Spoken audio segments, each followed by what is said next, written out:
Hello everyone, তোমরা দেখছো Technopedia live. আমি রয়েছি তোমাদের সঙ্গে সৌরভ। আজকের ভিডিওতে ওয়েস্ট বেঙ্গল জয়েন্ট এন্ট্রান্স বোর্ডের যে ফর্ম ফিল আপ, যেটি কিন্তু শুরু হয়ে গেছে 28 তারিখ থেকে। তো এই আপডেটটা হয়তো অনেকে এতক্ষণ পেয়েই গেছো যে আমাদের ফর্ম ফিল আপ স্টার্ট হয়ে গেছে ওয়েস্ট বেঙ্গল জয়েন্ট এন্ট্রান্স এক্সামিনেশনের জন্য 2024-এ এপ্রিল মাসে যথারীতি যে এক্সামটা তোমাদের হতে থাকে। তো সেই যে এক্সামের ফর্ম ফিল আপ, সেই ফর্ম ফিল আপটা তোমাদেরকে করতে গেলে কিভাবে তোমরা যে ফর্ম ফিল আপটা করবে, কারণ অনেকে হয়তো এটা জানো না যে ওয়েবসাইটটা কিন্তু সম্পূর্ণভাবে পরিবর্তন হয়ে গেছে।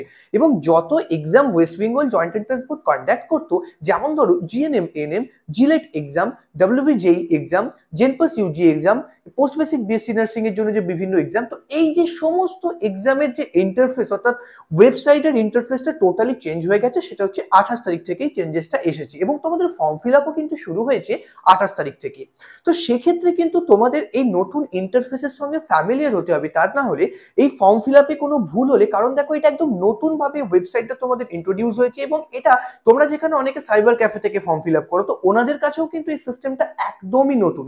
সো তোমাদেরকে এই ব্যাপারটাতে ডেফিনেটলি রেডি থাকতে হবে, যাতে করে তোমরা বুঝতে পারো যে কিভাবে ফর্ম ফিল আপটা করবে, কারণ অনেক কিছু বিষয় নতুন রয়েছে এবং স্টেপ বাই স্টেপ তোমাদের দেখাবো যে ওয়েস্ট বেঙ্গল জয়েন্ট এন্ট্রান্স এক্সামিনেশনের ফর্ম ফিল আপ কিন্তু তোমরা কিভাবে করতে পারবে। কারণ দেখো, তাড়াহুড়ো করে ফর্ম ফিল আপ করা এটা কিন্তু আলটিমেট সলিউশন না, কারণ তোমাদের কাছে টাইম রয়েছে। 1 মাস যাবত তোমাদের হাতে টাইম রয়েছে, 31 জানুয়ারি অব্দি তোমাদের কাছে টাইম রয়েছে ফর্ম ফিল আপ করার জন্য, এবং এপ্রিল মাসে তোমাদের এই এক্সামটা হতে চলেছে। তো এক্ষেত্রে সমস্ত ডিটেলস, সমস্ত ডেডলাইন তোমাদেরকে জানাবো এবং কিভাবে ফর্ম ফিল আপ তোমরা করবে সেটাও তোমাদেরকে দেখিয়ে দেবো। একদম ডিরেক্ট কম্পিউটার স্ক্রিনে নিয়ে গিয়ে তোমাদেরকে দেখিয়ে দেবো কিভাবে তোমরা এটা করতে পারবে। এবং মোবাইল ফোন থেকেও তোমরা বেসিক রেজিস্ট্রেশন চাইলে করতে পারো, বাট এটা আমি রেকমেন্ড করবো না, কারণ একটাই কি, মোবাইল ফোন থেকে সেক্ষেত্রে প্রপার ভিউটা আসে না, এবং পাসওয়ার্ড পলিসি, কিভাবে পাসওয়ার্ড সেট করবে, এই সমস্ত বিষয়গুলো, এবং কারা কারা এলিজেবল হবে, অর্থাৎ বিভিন্ন বোর্ড থেকে কোন কোন বোর্ড এখানে এলিজেবল, এই সমস্ত ডিটেলস, এক্সাম সেন্টার সিলেকশন, সমস্ত কিছু কিন্তু প্রপার ভাবে তোমাদেরকে দেখাবো এবং সমস্ত ইম্পর্টেন্ট ডেডলাইন তোমাদেরকে বলবো। তো চলো দেরি না করে তোমাদেরকে দেখিয়ে দিই West Bengal joint entrance examination 2024-এ যারা অ্যাপিয়ার করতে চলেছো, তোমাদের ফর্ম ফিল আপ রিলেটেড কি আপডেট রয়েছে, নতুন ওয়েবসাইটটা ঠিক দেখতে কি রকম হয়েছে, এবং তার সঙ্গে সঙ্গে তোমরা ফর্ম ফিল আপ কিভাবে করবে, কোথায় কোন ইনপুটটা প্রপার দিতে হবে, এবং কোন জায়গায় ভুল করলে একদম চলবে না, যাতে করে তোমার এক্সাম পর্যন্ত ক্যান্সেল হয়ে যেতে পারে এবং তোমার যত ভালো র্যাঙ্ক হোক না কেন তুমি কিন্তু চান্স পাবে না এবং তুমি কাউন্সিলিং এ বসতে পাবে না। সেই সমস্ত জায়গাগুলো কিন্তু দেখে তোমাদেরকে এই ফর্ম ফিল আপটা স্টার্ট করতে হবে। তো বেশি দেরি না করে ভিডিওটা শুরু করা যাক। তো দেখো, তোমাদেরকে নিয়ে চলে এসেছি একদম অফিসিয়াল যে ইন্টারফেসটা রয়েছে সেই ইন্টারফেসের মধ্যে। এই যে অফিসিয়াল ইন্টারফেস তোমাদের ওয়েস্ট বেঙ্গল জয়েন্ট এন্ট্রান্স বোর্ডের যে অফিসিয়াল ওয়েবসাইট, তো এক্ষেত্রে ডোমেইনটা কিন্তু সেম রয়েছে wbjeb.nic.in, বাট ইন্টারফেসটা টোটাল চেঞ্জ করে দেওয়া হয়েছে।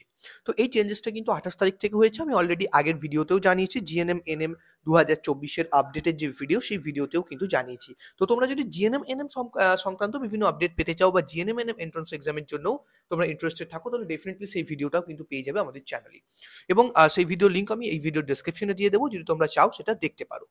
এবার হচ্ছে তোমাদেরকে দেখো যেটা দেখাবো, যে এই হচ্ছে সেই নতুন ইন্টারফেসটা সম্পূর্ণভাবে চেঞ্জ হয়ে গেছে, সাধারণত তোমরা বুঝতেই পারছো। তো এখানে তোমাদেরকে প্রথম যেখানে যেতে হবে সেটা হচ্ছে এক্সামিনেশন সেকশন। এখানে গিয়ে কিন্তু West Bengal joint entrance board যত ধরনের এক্সাম কন্ডাক্ট করে থাকে, তো সেই সমস্ত এক্সাম কিন্তু এখানে রয়েছে। তো সবার আগে তোমরা দেখতে পাচ্ছ তোমাদেরকে WBJEE অর্থাৎ West Bengal joint entrance examination, এটাকে সিলেক্ট করে নিতে হবে। এখানে সিলেক্ট করে নেওয়ার পরবর্তীতে কিন্তু তোমরা চলে আসতে পারবে West Bengal joint entrance board এক্সামিনেশনের যে সেকশন রয়েছে এই ওয়েবসাইটের, সেই সেকশনে। আমি এই ওয়েবসাইটের লিঙ্কও ভিডিও ডেসক্রিপশনে দিয়ে দেবো, সেখান থেকে তোমরা চাইলে ভিজিট করতে পারবে। এবং এখানে দেখো নতুন একটা লেটেস্ট নিউজের মধ্যে অলরেডি রয়েছে, online application form submission for WBJE 2024 has been started. তো এটা কিন্তু অলরেডি শুরু হয়ে গেছে।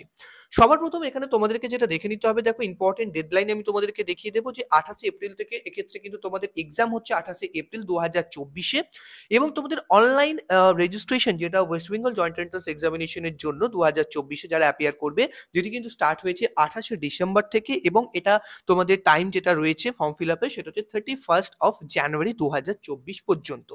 তো মোটামুটি 1 মাসেরও বেশি সময় তোমাদের কিন্তু ফর্ম ফিল আপের জন্য রয়েছে। তো এক্ষেত্রে বেশি তাড়াহুড়ো না করে তোমরা একদম ধীরে সুস্থে তোমাদের যে ফর্ম ফিল আপ সেটা করতে পারবে। তো তার আগে তোমাদেরকে যেটা দেখে নিতে হবে ফর্ম ফিল আপ করতে গেলে, যে কারা কারা এক্ষেত্রে এলিজেবল। তো তার জন্য এখানে কারেন্ট ইভেন্ট সেকশনের মধ্যে লিস্ট অফ রেকগনাইজ বোর্ড, এখানে গিয়ে তোমরা দেখে নিতে পারবে যে কোন কোন বোর্ডের স্টুডেন্টরা এক্ষেত্রে এলিজেবল, এবং কোন কিসের জন্য এলিজেবল, কারা ইঞ্জিনিয়ারিং এ এলিজেবল, কারা ফার্মেসিতে এলিজেবল। তো যেমন এখানে দেখো national institute of open schooling, এখানে নয়ডা, এটা যেমন হচ্ছে হচ্ছে not eligible for pharmacy course. তো ফার্মেসি কোর্সের জন্য কিন্তু এলিজিবল না, বাট তোমরা ইঞ্জিনিয়ারিং এর জন্য এলিজিবল। তো এরকম এলিজিবল লিস্টটা চেক করে নেবে অ্যাপ্লিকেশন করার আগে, বিকজ প্রপার ভাবে অ্যাপ্লিকেশন করাটা এটা একটা খুব ইম্পর্টেন্ট প্রসেস। কারণ তোমরা সাইবার ক্যাফে থেকে যাবে, সেখানেও ওনাদের কাছে নতুন ইন্টারফেস এটা, তো এক্ষেত্রে প্রবলেম হতে পারে। তো তুমি যদি ব্যাপারটা জেনে থাকো তাহলে সেটা সুবিধা হবে, বা অনেকে তোমরা নিজেরাই এখন ফর্ম ফিল আপ করতে পারো, কারণ আমরা তোমাদের পুরো স্টেপ বাই স্টেপ প্রসেস দেখিয়ে দিই। এবার আমি যদি তোমাদেরকে দেখিয়ে দিই যে টোটাল যে ডেডলাইনটা রয়েছে টাইম টেবিল, সেখানে দেখো অনলাইন অ্যাপ্লিকেশন ফিস পেমেন্ট তোমরা 28 ডিসেম্বর 2023 থেকে 31 জানুয়ারি 2024 পর্যন্ত করতে পারবে। এবং তোমাদের কারেকশন অর্থাৎ ফর্ম ফিল আপের সময় অনেক জায়গায় কিন্তু ভুল করো অনেকে, তো এই যে কারেকশন, কিন্তু এখানে একটা বিষয় বুঝতে হবে যে সব জায়গা কিন্তু তুমি কারেকশন করতে পারবে না, এটা খুব ভালোভাবে প্রথমেই আমি প্রত্যেককে বলবো, কারণ এটার জন্য অনেকের এমন হয়েছে যে যারা এক্ষেত্রে ফর্ম ফিল আপ করেছে কিন্তু এই ভুলের জন্য পরবর্তীতে ভালো রেজাল্টও করেছে, কিন্তু আবার কাউন্সিলিং এ তারা পার্টিসিপেট করতে পারেনি। তো এরকম কেসেসও কিন্তু দেখা যায়। তো এই জায়গাগুলো থেকে খুব সচেতন থাকতে হবে ফর্ম ফিল আপের সময়, কারণ অনেকে ভাবে যে এখানে কারেকশনের টাইম রয়েছে, মানে আমি যা ফিল আপ করবো সবকিছু কারেকশনের সময় পাবো, কিন্তু সেটা কিন্তু না। কোন সেই জায়গা যেখানে কিন্তু তুমি একবার অর্থাৎ ওয়ান টাইম চান্স তুমি পাবে, পরবর্তীতে কারেকশনের কোনো সুযোগ সেখানে থাকবে না, সেটা তোমাদেরকে আমি দেখাবো। তো তার পরবর্তীতে দেখো তোমাদের অ্যাডমিট কার্ড পাবলিশ হবে 18 এপ্রিল, এবং 18 তারিখ থেকে তোমরা অ্যাডমিট কার্ড পেয়ে যাবে। আর তোমাদের এক্সাম কিন্তু আমি অলরেডি বললাম 28 এপ্রিল 2024, এবং এক্সাম এখানে পেপার 1 এর এক্সাম হচ্ছে 11টা থেকে 1টা অবধি, এবং তার পরবর্তীতে দুপুর 2টো থেকে 4টে পর্যন্ত হচ্ছে পেপার 2 ফিজিক্স এবং কেমিস্ট্রির এক্সাম। আর রেজাল্টের ডেট তো এখনো কিছু জানানো হয়নি, ডেফিনেটলি আমরা তোমাদেরকে সেই আপডেট পরবর্তীতে দেবো, কারণ আগে ফর্ম ফিল আপ, পরীক্ষা, তারপর তো তোমাদের রেজাল্ট। তো এক্ষেত্রে তোমাদের যেটা রয়েছে এর পরবর্তীতে এই দুটো জিনিস তোমাদেরকে দেখিয়ে দিলাম। এবার যেটা ইম্পর্টেন্ট ফ্যাক্টর সেটা তোমাদেরকে দেখতে হবে। দেখো ক্যান্ডিডেট অ্যাক্টিভিটি বোর্ড বলে একটা নতুন সেকশন রয়েছে, যেখানে কিন্তু এই online application form submission for WBJE 2024 এখানে তোমাদেরকে ক্লিক করতে হবে। এখানে ক্লিক করার পরে নতুন ইন্টারফেস আসবে, রেজিস্টার্ড ক্যান্ডিডেট সাইন ইন। তো এক্ষেত্রে যারা আগে আবেদন করেছো বা তোমরা ফ্রেশ করবে, প্রত্যেকের জন্য সবার প্রথম যেটা করতে হবে সেটা হচ্ছে নতুন ক্যান্ডিডেটের একটা registration. So new candidate registration এই সেকশনটা কিন্তু পুরোনো ওয়েবসাইটে যেমন ছিল সেরকমই রয়েছে। তো এই নিউ ক্যান্ডিডেট রেজিস্ট্রেশন অপশনটাতে ক্লিক করবে, এবং এখানে দেখো তোমাদেরকে কিন্তু বিশেষ কিছু জিনিস এখানে বলে দেওয়া রয়েছে। পুরো তোমাদের অ্যাপ্লিকেশন ফিস সংক্রান্ত বলা আছে যে 500 টাকা অ্যাপ্লিকেশন ফিস লাগছে ফর জেনারেল ক্যান্ডিডেট, এবং 400 টাকা জেনারেল ফিমেল ক্যান্ডিডেটদের জন্য। আর SC ST OBC এই সমস্ত EWS এদের জন্য কিন্তু 300 টাকা এই সমস্ত কিছু, এবং SC ST ফিমেল ক্যান্ডিডেটদের জন্য কিন্তু 300 টাকা for third gender candidate, plus the bank service charge যদি অ্যাপ্লিকেবল হয় যাদের ক্ষেত্রে। এটা হচ্ছে তোমাদের ফিজের ব্যাপারে বলা রয়েছে, অর্থাৎ অনলাইন অ্যাপ্লিকেশন ফিজ যেটা তোমাদেরকে পেমেন্ট করতে হবে, এবং শুধুমাত্র কিন্তু অনলাইনেই আবেদন হবে যেমনটা প্রত্যেক বছর হয়ে থাকে। পেমেন্ট তোমরা মোটামুটি debit card, credit card, net banking এর মাধ্যমে করতে পারবে। পাসওয়ার্ড কিভাবে সেট করবে এটা একটা ইম্পর্টেন্ট ফ্যাক্টর, যেটা আমি তোমাদেরকে বলে দেবো, বাট তোমরা চাইলে এটা পড়ে দেখতে পারো। বাট সেরকম ইম্পর্টেন্ট যে পয়েন্টগুলো ছিল আমরা বলে দিয়েছি, এবং পরবর্তীতে আমি তোমাদের বলবো। এখানে আই এগ্রি অপশনটাতে তোমাদেরকে চেকবক্সটায় ক্লিক করতে হবে। এটা যেটা ওপেন হবে সেটি হচ্ছে এই রেজিস্ট্রেশন ফর্ম। এই রেজিস্ট্রেশন ফর্মটা কিন্তু তোমাকে খুব ভালোভাবে ফিল করতে হবে, because this is one time opportunity. এটা একবার তুমি ফিল আপ করতে পারবে, তার পরবর্তীতে এটাকে কারেকশনের কোনো সুযোগ এখানে থাকছে না। সো সবার প্রথম তোমার ক্যান্ডিডেট নেম এখানে পুট করতে হবে, ফাদার্স নেম এগুলো খুব ভালোভাবে চেক করবে যাতে কোনো ভুল না হয়, মাদার্স নেম এগুলো প্রত্যেকটা ভালোভাবে দেবে, কারণ ফাদার্স নেম, মাদার্স নেম এগুলোতে কিন্তু তুমি ভুল দিলে পরবর্তীতে কাউন্সিলিং এ পার্টিসিপেট করতে তোমার 100% প্রবলেম হবে। তো এই জায়গাগুলো মাথায় রাখবে, এবং এগুলো পরবর্তীতে চেঞ্জ করা যাবে না, ঠিক আছে। এবং তোমার ডেট অফ বার্থ এখানে ড্রপ ডাউন থেকে ফার্স্ট তুমি সাপোজ ডেট সিলেক্ট করলে মান্থ সিলেক্ট করবে, এবং তার পরবর্তীতে তুমি তোমার ইয়ারটা সিলেক্ট করে নেবে।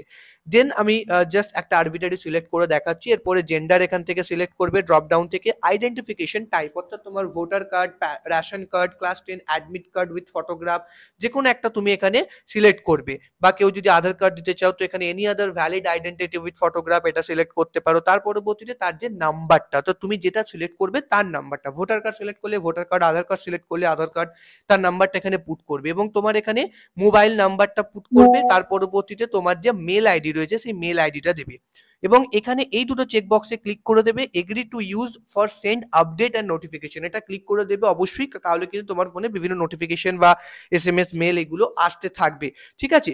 সো এইগুলোকে তোমরা চেকবক্সটা ক্লিক করবে, এবং চুজ ইওর পাসওয়ার্ড। তো এই পাসওয়ার্ডের ক্ষেত্রে দেখো এখানে তোমাদেরকে যেটা বলবো, পাসওয়ার্ড কিন্তু এখানে আলফা নিউমেরিক পাসওয়ার্ড। এবার আলফা নিউমেরিক পাসওয়ার্ড বলতে কি, অনেকে যেটাতে কনফিউজ হয়ে যাও যে আলফা নিউমেরিক পাসওয়ার্ড কি। সো এক্ষেত্রে আমি তোমাদেরকে দেখাবার চেষ্টা করবো যে আলফা নিউমেরিক পাসওয়ার্ড পাসওয়ার্ড বলতে কি, এবং সেই পাসওয়ার্ডটা কিন্তু 8টা ক্যারেক্টারের হতে হবে। সেক্ষেত্রে যেমন দেখো তোমরা বিভিন্ন রকম রাখতে পারো, অর্থাৎ সেখানে একটা অ্যালফাবেট থাকবে, সেখানে একটা নিউমেরিক থাকবে, সেখানে একটা স্পেশাল ক্যারেক্টার থাকবে এবং একটা ক্যাপিটালও থাকবে। যেমন আমি যদি আমার নাম দিয়ে লিখি এস, সো SOURAV, এক্ষেত্রে আমি লিখলাম টোটাল। সো দেখো এর পরবর্তীতে একটা স্পেশাল ক্যারেক্টার, সাপোজ আমি এক্ষেত্রে হ্যাশট্যাগ দিলাম, তার পরবর্তীতে কি কিছু নাম্বার দিলাম, আমি 1 2 3 এরকম নাম্বার দিলাম। এইভাবে তোমাকে কিন্তু একটা স্ট্রং পাসওয়ার্ড সিলেক্ট করতে হবে, এবং সেটা যে শুধুমাত্র তোমার নাম দিয়েই করতে হবে তা নয়, এনিথিং, বাট সেখানে তোমাকে খেয়াল রাখতে হবে সেখানে অ্যালফাবেট থাকতে হবে, সেখানে নাম্বার থাকতে হবে, স্পেশাল ক্যারেক্টার অর্থাৎ @ হ্যাশ, পার্সেন্টেজ, ডলার সাইন, এগুলো থাকতে হবে, আর একটা ক্যাপস থাকতে হবে। তার মানে আমি যে প্রথমটা ক্যাপস দিয়েছি তা নয়, তুমি মাঝেও যেখানে ক্যাপস দিতে পারো। তো এটা তোমার টোটাল কিন্তু এক্ষেত্রে পাসওয়ার্ড পলিসিতে বলা রয়েছে। এর পরবর্তীতে তুমি এখানে সিকিউরিটি পিন ভেরিফিকেশন, অর্থাৎ এই যে পিনটা রয়েছে যেটা দেখতে পাচ্ছ, যদি এই ক্যাপচাটা দেখতে অসুবিধা হয়, তুমি এখানে এই রিফ্রেশ বাটন রয়েছে, এই রিফ্রেশ বাটনে ক্লিক করে তুমি দেখো আমি এক্ষেত্রে দেখাবো ক্যাপচাটা চেঞ্জ হয়ে গেল। সো এটাকে তুমি চেঞ্জ করে নিতে পারবে। এবং পাসওয়ার্ড পলিসি টোটাল বলা আছে মিনিমাম 8টা লেটার হতে হবে, মানে টোটাল, এবং তার সঙ্গে সঙ্গে 8টা থেকে 13টা, তার বেশিও কিন্তু হলে হবে না। এটা হচ্ছে পাসওয়ার্ড পলিসি, এবং পাসওয়ার্ডটা অবশ্যই মনে রাখতে হবে ফিউচার রেফারেন্সের জন্য। এটা কিন্তু অনেকে ভুলে যাও। আর এই সিকিউরিটি পিনটা দেওয়ার পর এখানে তুমি সাবমিট অপশনটাতে ক্লিক করবে। এবার দেখো সাবমিট অপশনটাতে ক্লিক করলে তোমার কাছে এই অপশন আসবে, do you wish to submit. তো এক্ষেত্রে এটাকে তুমি ইয়েস করবে, এবং এখানে তোমাকে এরকম একটা ওয়ার্নিংও দিয়ে দেবে যে যদি তুমি ইয়েস বাটনে ক্লিক করো তাহলে কিন্তু পরবর্তীতে আর কোনো চেঞ্জ করতে পারবে না এই ডেটাগুলো। যেমন এখানে আরবিট্রারি ডেটা দেখো আমি ফিল আপ করে দিয়েছি ডিটেলস। সো এক্ষেত্রে সাবমিট আর নেক্সট অপশনের পরবর্তীতে তোমাকে ক্লিক করতে হবে। তার পরবর্তীতে তোমার মোবাইলে এবং মেলে দুটো ওয়ান টাইম পাসওয়ার্ড যাবে, ওটিপি। সো সেই ওটিপি দুটো পুট করবে, যদি না যায় তাহলে এখানে তুমি একবার রিসেন্ড করতে পারবে, রিসেন্ড অপশন থাকবে তোমার কাছে। তার পরবর্তীতে দুটো ওটিপি পুট করে নেওয়ার পর তুমি সিকিউরিটি পিনটা দিয়ে দেবে, সিকিউরিটি পিন দিয়ে এখানে কিন্তু ভেরিফাই অ্যান্ড ফাইনাল সাবমিট এই অপশনটাতে তুমি ক্লিক করতে পারবে। সো সঠিক ওটিপি তুমি পুট করে দিলে তার পরবর্তীতে কি হবে, তোমার কাছে এরকম ভেরিফাই হয়ে গেলে এই ইন্টারফেসটা ওপেন হবে, অর্থাৎ রেজিস্ট্রেশন ফর্মটা তোমার কমপ্লিট, বাকি সব ইনকমপ্লিট দেখাচ্ছে। এগুলো তোমাকে কিন্তু কমপ্লিট করতে হবে, এবং এই অ্যাপ্লিকেশন নাম্বার যেটা শো হবে সেটা ডেফিনেটলি তুমি কিন্তু নোট করে রাখবে। এর পরবর্তীতে ফিল অ্যাপ্লিকেশন ফর্ম অপশনটাতে ক্লিক করব, এবং এখানে কিন্তু তোমার এই যে ডিটেলসগুলো, candidate name, father's name, mother's name, date of birth, gender, nationality, এগুলো সমস্তটা লাগছে। ডোমিসাইল, তোমার স্টেট কোনটা সেটা ড্রপ ডাউন থেকে সিলেক্ট করে নিতে হবে, অ্যান্ড দেন তোমার ক্যাটাগরি সিলেক্ট করে নেবে এখান থেকে, যার যেটা ক্যাটাগরি। এখানে যারা ইডাব্লিউএস রয়েছে তারা কিন্তু সিলেক্ট করবে, এবং ইডাব্লিউএস সার্টিফিকেট থাকতে হবে, সেটা একটা ম্যাটার।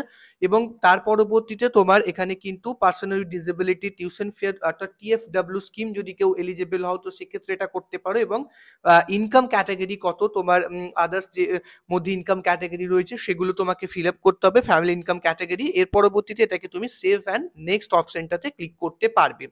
এটা হয়ে গেলে দেখো তোমার অ্যাপ্লিকেশন ফর্মটা ফিল আপ হয়ে গেল। এবার হচ্ছে তোমার 12 ইকুইভ্যালেন্ট 12 ক্লাস 12 আর ইকুইভ্যালেন্ট যে ডিটেলস তোমার এডুকেশনাল ডিটেলস সেটা পুট করতে হবে। পাসিং ইয়ার এক্ষেত্রে যারা 2024-এ অ্যাপিয়ার করবে তারা যদি এক্সামটা দিতে চাও তারাও দিতে পারবে, বা প্রিভিয়াস যারা অলরেডি পাস করেছো তারা কিন্তু এখানে দিতে পারবে। আর পাসিং স্ট্যাটাসটা হচ্ছে কি, এখানে ইয়ার অফ পাসিংটা আমি বললাম, আর পাসিং স্ট্যাটাস হচ্ছে তুমি অ্যাপিয়ার করছো না অলরেডি পাস করে গেছো। যারা 2024-এ তারা এখানে ড্রপ ডাউন থেকে ক্লিক করে অ্যাপিয়ার অপশনটাতে ক্লিক করবে। নেম অফ দ্য বোর্ড, তোমার যে বোর্ড সেই বোর্ডের নামটা তুমি চুজ করে নেবে যেখান থেকে তুমি ক্লাস 12 আর ইকুইভ্যালেন্ট পাস করেছো। স্কুল আর ইনস্টিটিউট নেম, অ্যাড্রেস এবং তার ইনস্টিটিউট পিনকোড, এটা তুমি চাইলে অনলাইনে সার্চ করে বা তোমার স্কুলের অ্যাড্রেসে পেয়ে যাবে পিনকোডটা, সেখান থেকে তুমি দিয়ে দেবে। নেক্সট যেটা হচ্ছে তোমার কন্ট্যাক্ট ডিটেলস, সেটা তোমার অ্যাড্রেসটা এখানে দিয়ে দেবে। প্রেজেন্ট অ্যান্ড পার্মানেন্ট অ্যাড্রেস যদি সেম হয় তাহলে জাস্ট এই চেক বক্সটাতে তুমি ক্লিক করে দেবে। এখানে পুরো ডিটেলসটা তোমাদের দেখানোই রয়েছে ডেফিনেটলি। এর পরবর্তীতে হচ্ছে এক্সাম সিটি, এখানে তুমি 3টে চুজ করতে পারবে, এবং মোস্ট প্রবাবলি তোমার যেটা দেখো যে তোমার সব থেকে বেশি যেটা ইম্পর্টেন্ট যে তুমি ফার্স্ট যে সিটিটা দেবে, ফার্স্ট অ্যান্ড সেকেন্ডের মধ্যে পাওয়ার চান্স 99% রয়েছে, যেটা আমি বলতে পারি। তো এক্ষেত্রে তোমাকে সিটিটা তুমি কোথায় পাবে সেটা তোমাদেরকে দেখিয়ে দেবো। যে তুমি এখানে যদি যাও তো সেক্ষেত্রে তোমাকে আমি দেখিয়ে দেবো। এবং দেখো এক্সাম সিটি তোমার এক্সাম আছে কিনা, এক্সাম সেন্টার কোথায় এক্সাম সেন্টার রয়েছে এটা দেখতে গেলে তোমাকে আমি প্রথম যেটা দেখিয়ে দেবো। দেখো তোমার প্রথম ইন্টারফেসটা এখানে ছিল, কারেন্ট ইভেন্টের মধ্যে তুমি ভিউ মোর করবে। এখানে ভিউ মোর করলে তুমি দেখতে পাবে যে ইনফরমেশন বুলেটিনটা ওপেন করে নিলে এই ইনফরমেশন বুলেটিনটাও কিন্তু তোমাদের একদম নতুন ভাবে রয়েছে। তো এখানে এটা তুমি যদি ওপেন করে নাও তার পরবর্তীতে তুমি এই এক্সাম সিটিগুলো এখানে একদম দেখতে পাবে 49 নম্বর পেজে এখানে কোথায় কোথায় এক্সাম সেন্টার রয়েছে সেই সমস্ত ডিটেলস ডিস্ট্রিক্ট ওয়াইজ কিন্তু দেওয়া রয়েছে। তো এটা দেখে নিয়ে তুমি কিন্তু এখানে তোমার যে এক্সাম সিটি যেটা রয়েছে সেটা তুমি সিলেক্ট করতে পারবে। তো এইভাবে এক্সাম সেন্টার 3টে তুমি সিলেক্ট করে নিলে, তার পরবর্তীতে সেভ অ্যান্ড নেক্সট করলে তোমার এই ফটোগ্রাফ আপলোডের অপশনটা আসবে। এই ফটোগ্রাফ আপলোডের অপশনে গিয়ে কিন্তু তোমাকে মনে রাখতে হবে যে ফটোর কিছু ক্রাইটেরিয়া রয়েছে ফটোগ্রাফটাকে আপলোড করার আগে এবং তোমার সিগনেচার আপলোড করার আগে। সো ফটোগ্রাফ এবং সিগনেচারের যে সাইজ হতে হবে, ফটোর ক্ষেত্রে সাইজ হতে হবে মিনিমাম 10 কেবি থেকে 200 কেবির মধ্যে। ফটোর ব্যাকগ্রাউন্ড তুমি অবশ্যই লাইট ব্যাকগ্রাউন্ড রাখবে, হোয়াইট বা কোনো লাইট কালারের ব্যাকগ্রাউন্ড ইউজ করবে, আর প্রপার ভাবে যেন একটা পাসপোর্ট সাইজ ফটো ভিজিবল হয়। অর্থাৎ পাসপোর্ট সাইজ ফটোর ভিজিবিলিটি বলতে এক্ষেত্রে তোমার দুটো চোখ স্পষ্টভাবে দেখা যেতে হতে পারে, তোমার দুটো কানকে যেন স্পষ্টভাবে ভিজিবল হয়, একটা স্ট্রেট সোজা থাকে ফটোটা। তো সেরকম একটা ফটো এখানে আপলোড করবে। আর তোমার যে সিগনেচারটা একটা হোয়াইট পেজের মধ্যে ব্ল্যাক কালি পেনে করে তুমি সিগনেচার করবে, সেটাকে ক্রপ করে আপলোড করতে পারো। এর পরবর্তী এবং সাইজ লিমিটটা মেনটেন করতে হবে, না হলে এখানে তুমি আপলোড করতে পারবে না ফটোটা। তো সাবমিট অ্যান্ড প্রিভিউ এই অপশনটাতে তুমি ক্লিক করলে, প্রিভিউ করলে তোমার কাছে টোটাল ফর্মটা কিন্তু শো হয়ে যাবে, ঠিক আছে। সো এক্ষেত্রে টোটাল ফর্মটা শো হয়ে যাওয়ার পরবর্তীতে একদম তুমি যা যা ডিটেলস দেবে সমস্ত ফর্মটা শো হবে। সেভ অ্যান্ড ফাইনাল সাবমিট করলেই কিন্তু তোমার ফর্মটা ফাইনাল সাবমিট হয়ে যাবে এবং টোটাল সব কমপ্লিট দেখাবে এরকম। শুধু বাকি থাকবে রেজিস্ট্রেশন ফিসটা পেমেন্ট করলেই কিন্তু এক্ষেত্রে তোমার টোটাল ফর্মটা পুরো কমপ্লিট দেখাবে এবং তোমার অ্যাপ্লিকেশন নাম্বার আর ডাউনলোড কনফার্মেশন পেজ যেটা তুমি ডাউনলোড করে নিতে পারবে। সো এইভাবে টোটাল ফর্মটা তোমরা কিন্তু প্রত্যেককে ফিল আপ করে নিতে পারো এবং কোনো রকম কোনো প্রবলেম তোমরা ফেস করলে ডেফিনেটলি কমেন্ট সেকশনে জানাতে ভুলবে না। তাছাড়া আমাদের হোয়াটসঅ্যাপ কন্ট্যাক্ট, হোয়াটসঅ্যাপ গ্রুপ সমস্ত কিছু ডিটেলস তোমাদের সঙ্গে শেয়ার করা থাকছে, সেখানেও চাইলে আমাদের সাথে কন্ট্যাক্ট করতে পারো।